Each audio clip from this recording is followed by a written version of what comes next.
রাজশাহী এক আসনে বিতর্কিত প্রার্থীকে মনোনয়ন দেওয়াকে কেন্দ্র করে তানোর ও গোদাগাড়ি জুড়ে চলছে টানা বিক্ষোভ। স্থানীয় বিএনপি নেতাকর্মী ও সাধারণ মানুষের প্রত্যাশা ছিল অ্যাডভোকেট সুলতানুল ইসলাম তারেক এই আসনের প্রার্থী হবেন। তবে তাকে বাদ দিয়ে বিএনপি চেয়ারপারসনের উপদেষ্টা শরীফুদ্দীনকে প্রাথমিক মনোনয়ন দেওয়ার পরই ক্ষোভে ফেটে পড়ে এলাকাবাসী। তারেক সাহেবকে যদি না দেন এখানে সিট পাবে না কেউ, একেবারে ওয়ার্ড প্রতিদ্বন্দ্বী যে থাকবে সে পাবে। তারেককে যেটা হয় বিপুল ভোটে পাস করে।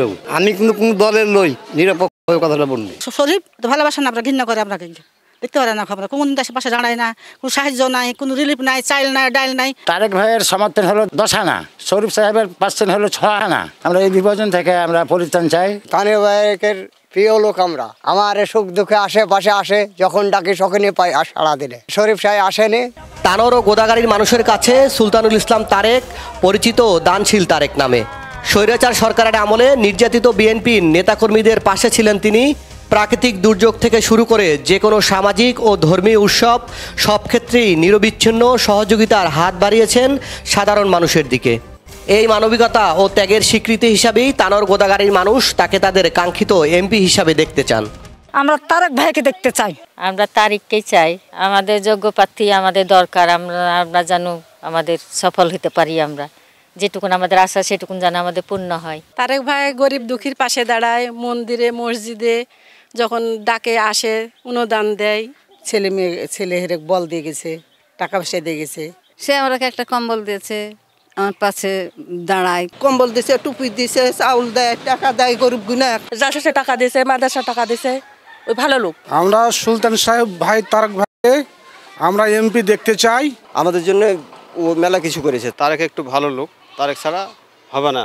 রাজশাহী এক আসন থেকে বিএনপির মনোনীত প্রার্থী শরীফুদ্দীনকে ঘিরে তীব্র অসন্তোষ ফুঁকছে তৃণমূল বিএনপি। আলোচিত মাদক গডফাদার নওশাদ আলী জামাতকে সঙ্গে নিয়ে মাদকের বিরুদ্ধে যুদ্ধ ঘোষণা করায় সমালোচনা চরমে। অভিযোগ রয়েছে তিনি মাঠের নেতাকর্মীদের সঙ্গে যোগাযোগ না রেখে মনোনয়ন প্রত্যাশীদের উপেক্ষা করেছেন। আরও অভিযোগ, অতীতে তিনি বিএনএমে যোগ দেন এবং তার অনুসারীরা আওয়ামী লীগ ঘেঁষা আচরণে জড়িত ছিলেন। এমনকি 5ই আগস্ট 2024-এর পর তার ঘনিষ্ঠদের বিরুদ্ধে চাঁদাবাজি ও দখলদারিত্বের অভিযোগ উঠেছে। এসব কারণে শরীফুদ্দীনকে অনুগত নেতা হিসেবে মানতে নারাজ তৃণমূল বিএনপি, যার ফলে তার মনোনয়ন ঘিরে দলীয় সংকট আরও গভীর হচ্ছে। আমি মনে করি এটা কেন্দ্র একটা ভুল সিদ্ধান্ত নিয়েছে। গোদাগাড়ি তানোরের প্রাণপ্রিয় মানুষ, জনগণের নেতা যদি ভাবা যায় তাহলে সুলতানুল ইসলাম তারেককে। উনি দীর্ঘ 4 বছরে মাঠে অবস্থান করছেন। আওয়ামী লীগের আমলের বিভিন্নভাবে মামলা হামলা, যারা জেলখানায় গেছে তাদের বাড়ির পরিবারের খোঁজ নিয়েছেন, পরিবার তাদেরকে অর্থ যোগান দিয়েছেন, এবং যারা জেলখানা ছিলেন আমাদের বিএনপি নেতারা তাদেরকে উনি জেলখানার পিএসসির মধ্যে ওখানে খরচও দিয়েছেন এবং তাদের জামিনের সকল ব্যবস্থা করেছেন উনি। জামাত যে পাশ করবে এটা অবশ্যই সম্ভাবনা আছে, যেহেতু তারেক ভাই নেই, তাকে যেহেতু দেওয়া হচ্ছে না। তার জনপ্রিয়তা এত বেশি যে আপনি 3 ভাগের ভাগ যদি করেন তো 2 ভাগ ভোট শুধু তারেক ভাইয়েরই আছে।